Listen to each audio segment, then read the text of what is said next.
আচ্ছা, বিশ্বকাপ ফুটবল এলে আমাদের দেশের পাড়া মহলার চায়ের দোকানগুলোর অবস্থা কেমন হয় সেটা তো আর নতুন করে বলার কিছু নেই, তাই না?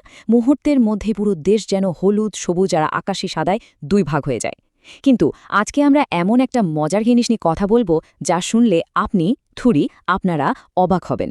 মাত্র 1 মিনিটের একটা ভাইরাল আড্ডার ভিডিও। হ্যাঁ, স্রেফ 1 মিনিট। আর এই 1 মিনিটের ভেতরেই কিভাবে ব্রাজিল আর্জেন্টিনা সমর্থকদের কয়েক দশকের পুরনো মনস্তাত্ত্বিক দ্বন্দ্ব একেবারে নিখুঁতভাবে ফুটে উঠেছে, সেটাই আজ আমরা ধাপে ধাপে ব্রেকডাউন করব।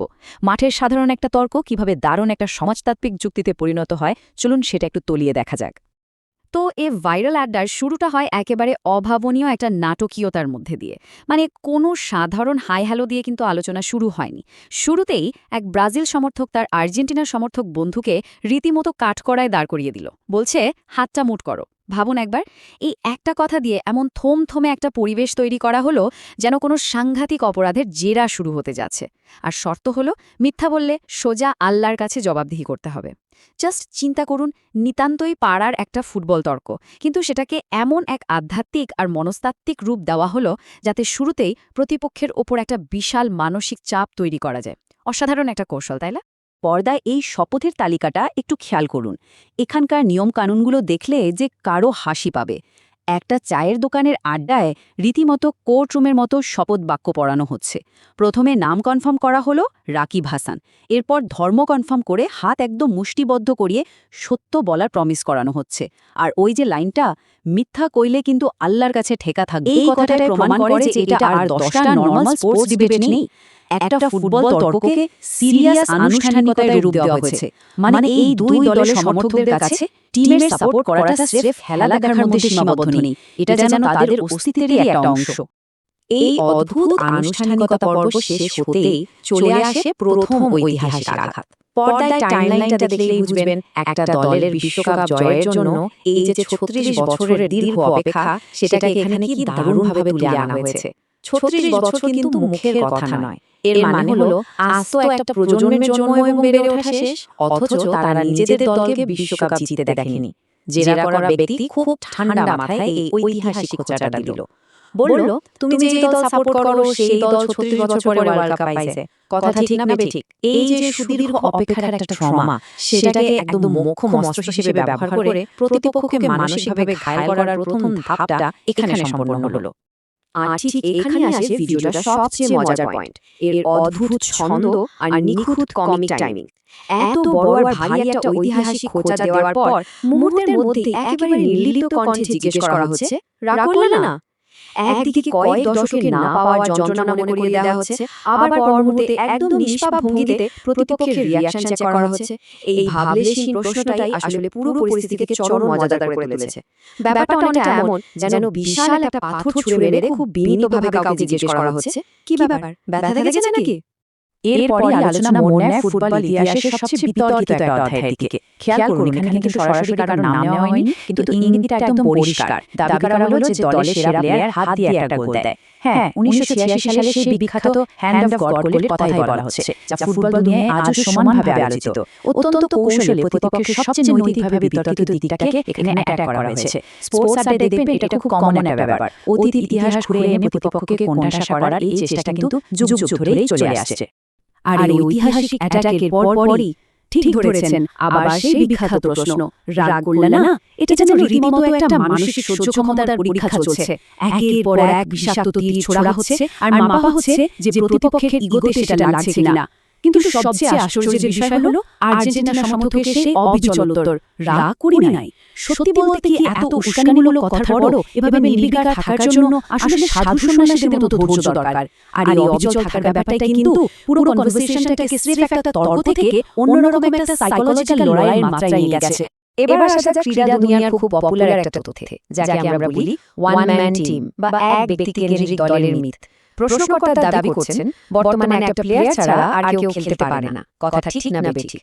মডার্ন ফুটবলে, বিশেষ করে ল্যাটিন আমেরিকার দলগুলোতে আমরা প্রায়ই দেখি যে একজন সুপারস্টারের কাঁধে পুরো জাতির প্রত্যাশা চাপিয়ে দেওয়া হয়। ঠিক এই কালচারটাকে এখানে খোঁচা দেওয়া হয়েছে।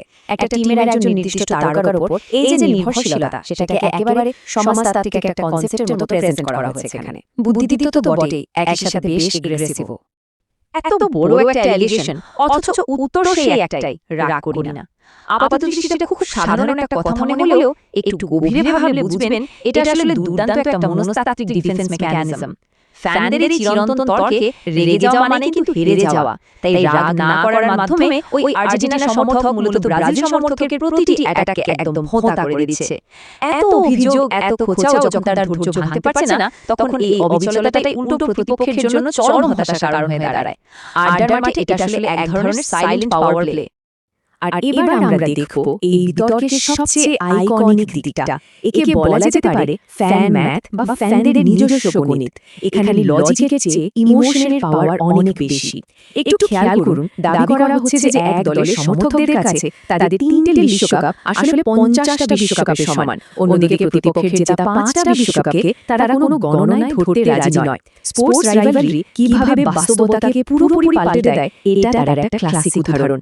এখানে পাটিগণিতের কোনো নিয়ম খাটে না, অন্ধভক্তি আর প্রতিপক্ষকে পাত্তাই না দেওয়ার যে প্রবণতা, সেটাই এখানে হিসাব নিকাশের একমাত্র মাপকাঠি।